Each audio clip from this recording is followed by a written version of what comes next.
All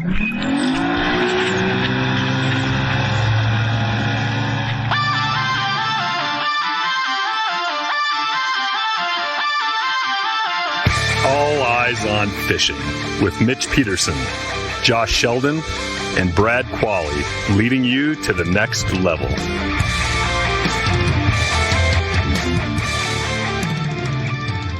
Everybody, welcome back to All Eyes on Fishing. Got an exciting topic tonight. Is it exciting? It's exciting. It's exciting to me. It's exciting. Well, the reason why it came up is I had a guy email, or he actually texted, because I know him. And he's going to be going up to Canada here soon. Oh, well, in a couple months, but he's trying to get stuff ready. He's like, I just need general stuff. What should I do? Because he's brand new to walleye fishing. Love those guys because, well, I sometimes I over talk them a little bit about, okay, now this is how you think. Get out. I know. And they're sitting there like a deer in the head. Yeah. So I made a list of it. They're like a list for him to just buy some stuff. But it really got to when I was looking at the list. I mean, I've got some cranks on there. I got some blade baits and stuff that are just general ones, just kind of go to. But then jigs, when I got to jigs, the different sizes and when to use them, like in current, if it's a little deeper than like 20 feet, you know what I mean? And it got me thinking, geez, would you like to hear about this? So I called Robert and I go, hey, what do you think? He goes, yeah, please. You sent me a list, but I would love to listen to it. So I said, well, we'll talk jigs and some basic stuff that we think we've had success with. There's so many things out on the market, though. That's what's and they come out more and more every year. Yeah. Well, and the thing, I think you hit it on the head. A jig, like we're talking just a lead head jig, probably one of the most basic things, right? That and a hook is probably the two most basic, hook areas that you can talk about. But there's a lot to it, really, when you start digging in. I mean, you can fish it as easy as that, or you can refine it and kind of understand when to use like the heavier ones in current. The length of the shank, all the different. Yeah, and then how are you fishing it with live bait? And then what is that kind of live bait? And then when you're talking plastics, it was obvious to me when I called him after I sent him a list. He's like, dude, he goes, you got anywhere from 3 to 5 inch different plastics. I'm looking them up, and I'm like, I don't know what the difference. How do you? Why are they different? Other than size. I'm like, they're different. They're way different. Last year, I found out with doing swim baits at how even I didn't even go into swim baits. 3 or 3.5 could mean all the difference in the world, and you wouldn't even think about it. Like you could barely even tell looking at a 3.5 and a 4 inch, like the difference. Really, it was crazy. I mean, we had one day where if you weren't using a 3.5, you weren't catching fish. I wonder why. Really, because I mean the 4 inch ones, they're a little bit thicker, so you don't get that. A little bit, but 3 and 3.5 are really close. I mean, they almost are. Like you could barely tell. And the forage right then. But I mean, like they're not looking at it. Oh, wait a minute, that minnow's 3.5 and that bait's 3. I'm not going for it. I just, I mean, you don't know. They might be. Maybe you never know. It was wild. I mean, same color, same everything. Yeah, fresh out of the pack. It's not like it sat in the boat and got stinky or something and fish didn't like the way it smelled. But I had two rods set up, one with the 3, one with 3.5, actually 3, and I had 4. And we were catching some fish still on the 4, but, it was like 1 for every 10. So 1 on the 4 for every 10 on the 3.5. And the 3.5 was every other cast, at least, or if not every cast.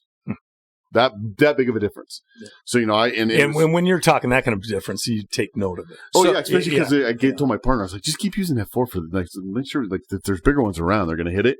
And I'm reeling in one after another. That sounds like something. Yeah. Hey, you test that out, Mitch. So I'm like, okay. You know what it is? You know the difference though. Huh.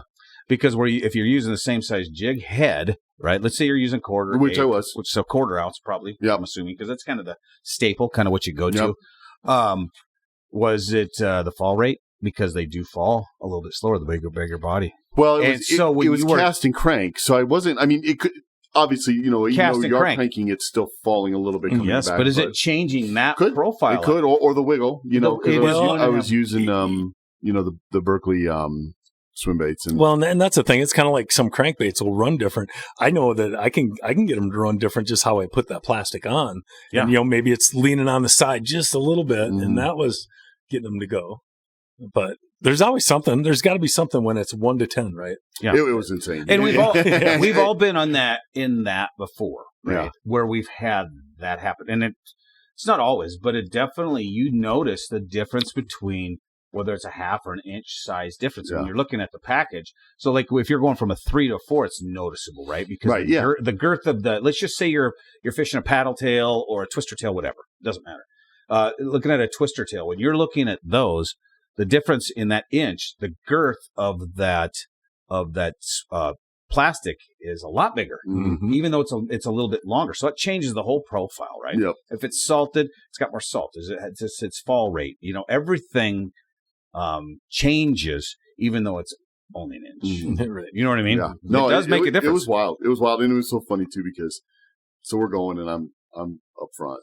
And I wasn't catching big fish. I was catching, decent 17, 18 inchers. Yeah, you're typical. Yeah, just, but it was almost every cast. So 17, 18, how big were they really much? 20, 25. So the wind, everybody knows how big they are. 1.5. Whatever. 1.5. It was a windy day. Wind's blowing like crazy. And it was, and it was hilarious because my tournament partner, Eric, he's in the back. And I'm getting one almost every cast. And finally, he's to the point where he's like, all right. He's like, Nope, keep it up, Eric. Yeah, and then boom, he gets one on the 4. And I go, see? You can't switch now. I go, just keep going. So finally after... Because you're not in a tournament, or you'd be like, switch to 3. We were in a tournament. But it was funny because it was... But he's open for him to luck out. He wants to be the man in the tournament. God, Eric sucks. And in pre-fish, he had done well...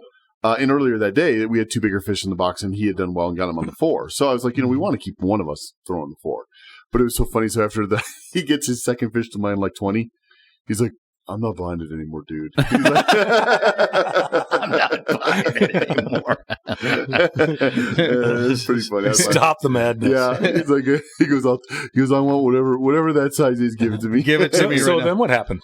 Well, he put it on, and we started catching them. But the problem was it was just the wrong fish. I mean, if it were a fun fish day and it was up there just having a good time, we would have had a blast because it was any direction. Because it was, we were fishing fairly shallow and the wind was blowing. The water was all mucked up, using white and the wind was blowing hard, like really hard. You crank your electric up to almost max just to move a little bit because it's blowing that hard. But man, they were active. They were active in that first few feet of the water column in the weeds. Well, if it's active like that so you mentioned a couple things that got me excited. You're shallow, first of all, right? Yep. And when you said it's mucked up, like 5 feet or less. Yeah, so it's mucked up the bottom. So you probably got some extra stained water there. And, super stained. And it sounds like the wind is blowing into shore. No, blowing out actually. So really, the bait fish I thought would have been pushed in. It was coming directly out of the west, north and west, which is usually kind of a crappy direction for that lake, especially in where you're at. Yeah, and it was just, but it was blowing it. North and west was kind of blowing it, just hard. But I don't know, it was kind of weird because it was just mucked up. Everywhere was mucked up. We were in shallow enough water where it was just real dirty. Yeah, and and we're facing west, so you're doing low. Casts into the wind. To get into the wind. Especially because, so we could talk a little bit about that fishing heavy wind. If you're just fishing calm, it gives you a lot more options to be able to size down on your jig head. Yeah. But so I know that there's times before that when we were fishing and you're actually casting in the wind or side wind, how you get that big loop in your line, or you're trying to cast into the wind and it goes like 18 feet. Yeah. You know what I mean? So you got to step it up. So the problem with that, now you're looking at vegetation under the water. If I step up my jig, it doesn't change my fall rate once it hits the water. It's just my castability. So a lot of times the way you can get around that fall rate and keeping that lower jig head is to go bigger plastic. Yeah. Right? Because then that has the buoyancy to not let it fall so fast, especially if there's timber or all kinds of crap you're dealing with on the bottom of the water. So it was interesting because I would have almost guaranteed that the wind was in your face because of what you were using. Well, it was in our face, yeah. Yeah. Oh, so you were casting into the wind? Yeah, we were casting west. The wind was coming out of the northwest, and we were casting west. But that's why we've been catching fish on crankbaits until the wind came up. Well, we couldn't do crankbaits anymore because that bad boy almost would go flying right back at you on the other side of the boat. Mm-hmm. So we went to that's why we went back to the swim baits and twister tail and.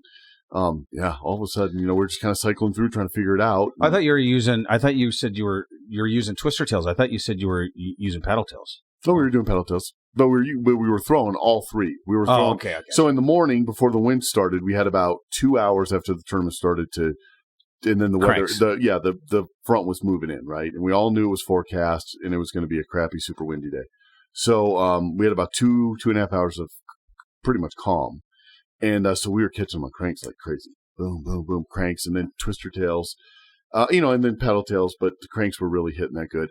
And man, the second the wind came up, cranks were done. I mean, you just not that we couldn't get any fish on, but they were just done. You couldn't get them out unless you cast off the backside towards the main lake away. Yeah, it was just too hard. So then we switched specifically to twister tails and paddle tails. And like I said, it took like 5 minutes, and you could tell the twister tails weren't going to do what paddle tails were. And then we started messing with sizes and colors, and bright colors weren't anything. It was all white. Were you able to use a 1/4 ounce?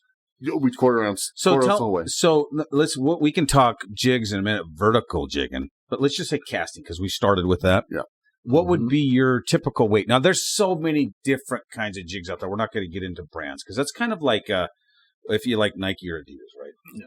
Some are better than others, and we'll talk. I'm sure we'll get into like long shank, wide gap type things. I mean that because that changes the game. But we're just talking your normal jig head. Some guys swear by just lead. There's guys that just fish lead head. They don't put any color. Color comes from the plastic itself. Fine. Some people are like, nope, you got to use a parakeet or you got to use chartreuse or white or whatever. I'm sure we'll end up talking about that.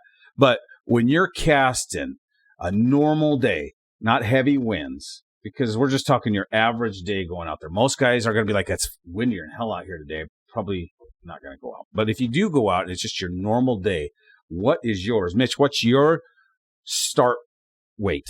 1/4 ounce I'll try because that's just the go-to, like you said. And is that fishing just shallow or casting up to even deeper structure or what? I mean, shallow. I guess that's where I thought we were talking. So that shallow, that 5 foot.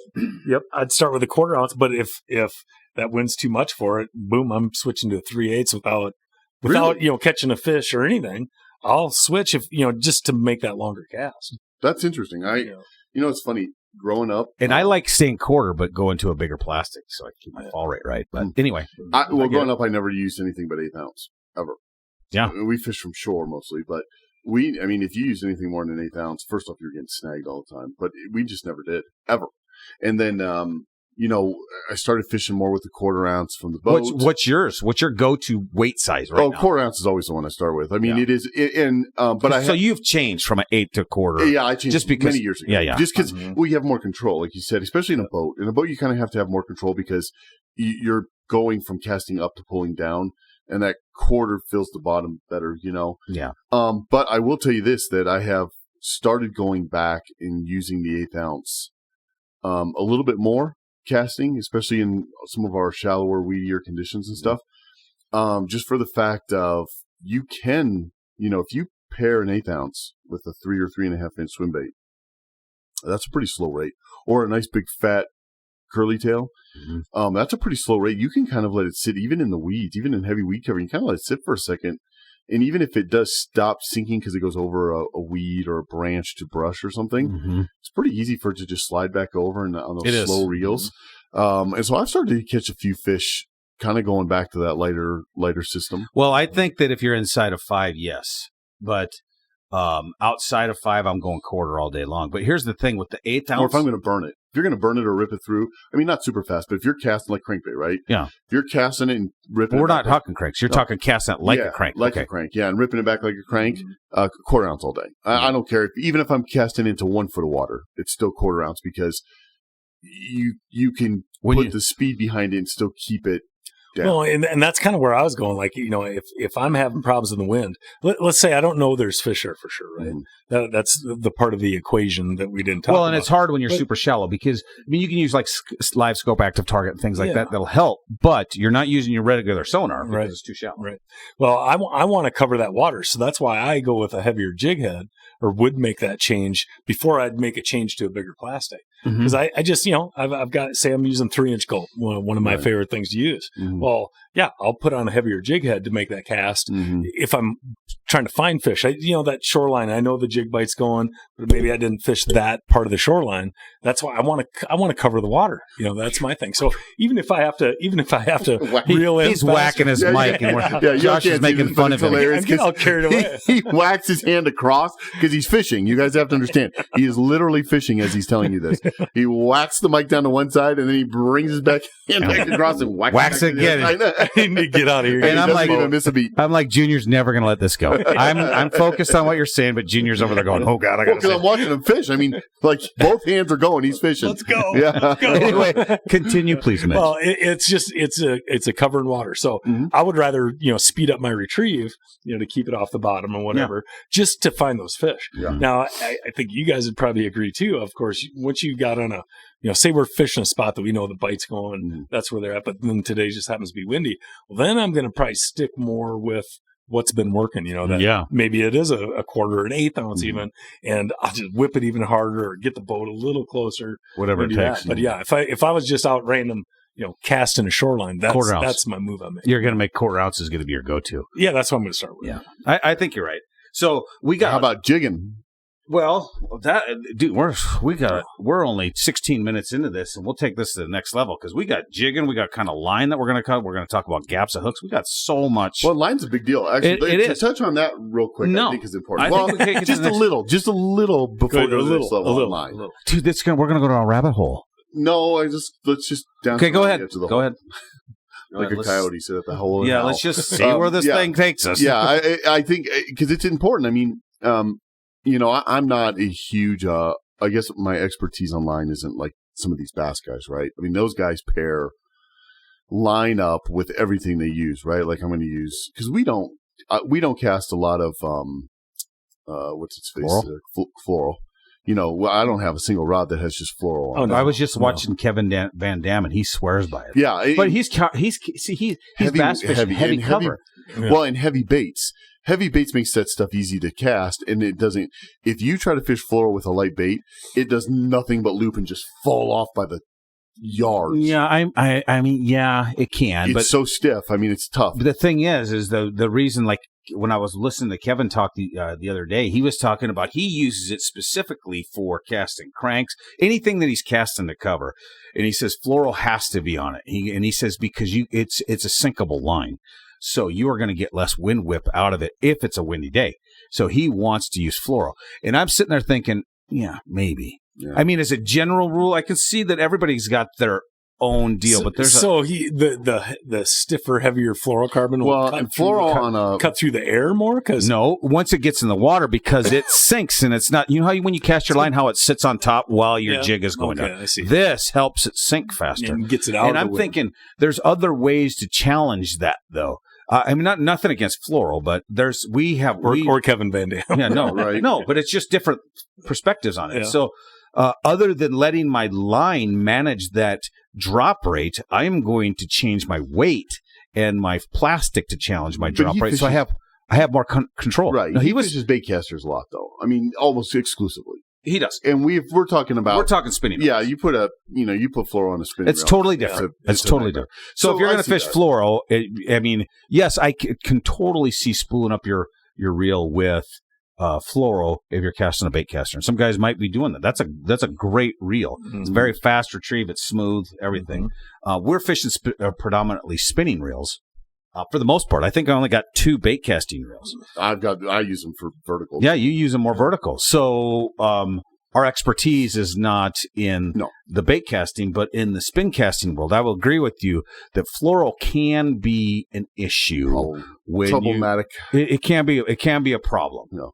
And if you're going to spool up a whole spool of spin casting. I tried one time and it was a mess. It was off after one day. It pops like a rubber band. Boink. It is gone. But a slinky. Yeah, but there is a difference. I mean, I have gravitated towards. So the last 3 years, I've done many different things. Right, like I always was an 8-pound test guy. Right, even on super lines, fire line, whatever. Nope. Not me. Just a minute. Nope. No, you guys go 6. You guys go a bunch of little stuff. Nope. Anyway, go ahead. 18. No, yeah, no. 108. No, yeah. Yeah, we went rope. We changed it up this year. Didn't catch anything. Probably has the diameter of like 12. We didn't catch anything, but we know it doesn't work. Yeah. For you guys out there, we did it. Yes. So you don't have to try it. Yeah, don't worry about it. Anyway. So I was doing, but anyways, I used to be 8-pound test, and that always worked really well. We started fishing heavier cover, and 8-pound was still actually pretty decent, especially in the super lines. But I started to. Now you're talking such different language. Super lines, 8 pounds, going to be like a 3-pound diameter. Yeah, but still, it was tough enough to where you could still fish it pretty successfully. Yes, but if you're going super line, see how I told you this rabbit hole. Well, just saying that you got to the point where, all of a sudden you start to realize that it is 3-pound diameter. And if I go up to 12, it's still only 6-pound diameter. And I'm jerking that crankbait out of there no matter what, right? Like if it gets stuck on some brush, I'm ripping that brush out before that crankbait comes off of the 12. So I started to switch. So I'm at 15 and 12 now, right? 15 super line with a 12-pound fluoro or 12 or 15-pound fluoro leader. Yeah. And it works really well, right? For casting and heavy cover and stuff. We're still staying on jigs though. Yes, it is. Okay, I just want to make sure. Still, because my jig and my casting crankbaits are kind of interchangeable, so I don't have enough rods. I'm gonna have to cut you off, dude. Well, let me just get 1 point out. Okay, 1 point, and then we're going to take it to the next level. I think that it is still very manageable at 8 or 10-pound tests with Superline. And you talk about sink, fall rate, and all that other stuff. I think if you use 1/8 or 1/4 with that type of, 8-pound, 10-pound test line, I think that's still a really good combo. I have just noticed that I have 2 of my 6 or 7 jigging rods, whatever jigging casting rods I have sucked a couple of them back to 8-pound tests. Yeah. Mono? No, Fireline. Still Fireline. Yep. Fireline, Superline, whatever. I have no mono. You know what? I tried mono again this year. I can't stand the shit. Well, you have it I'm sure you have it for your slip-up rigs. No. Actually, my slip bobber is Fireline, and the only thing I have mono on is my trolling rods. We're going to have to talk more about slip bobbers. That could be a whole other topic. But hey, we're going to cut this off because this rabbit hole we went down for the last 6 minutes, which is just real quick. We knew it wouldn't happen. Well, because you guys jumped in with your 118 pounds. Because you say dumb stuff. But anyway, so follow us over on the next level. Hey, we appreciate it, guys. When you reach out to us, like I said, I talked to Robert directly, but if you want to get a hold of us, alleyesonfishing@gmail.com. A lot of our podcasts that we talk about come from that, but we also answer questions. Be patient with us. We get a lot of them that come in, but we will answer your questions. Take this over to the next level. You can subscribe there. It's at auf.supercast.tech, where you can take this, and we're going to dive a lot more into... First try. Look at you got it. First try. Oh, we wrote it down. Yeah. It helped. He's reading it. It rewrote it down because I screw it up every time. He didn't even have his glasses on to read it. Yeah, I know. aeof.supercast.tech. Follow us over to Next Level. Hey, everybody. Thanks a lot for listening to us. We appreciate it, and we'll see you on the next level. This has been All Eyes on Fishing. Thanks for listening. If you like what you heard, go ahead and subscribe to The Next Level. And you can hear longer podcasts and more information on all of your favorite topics. And check us out at alleyesonfishing.com for apparel, blogs, and other information. Don't forget to check us out on Facebook, Twitter, Instagram, and YouTube. All Eyes on Fishing, leading you to the next level.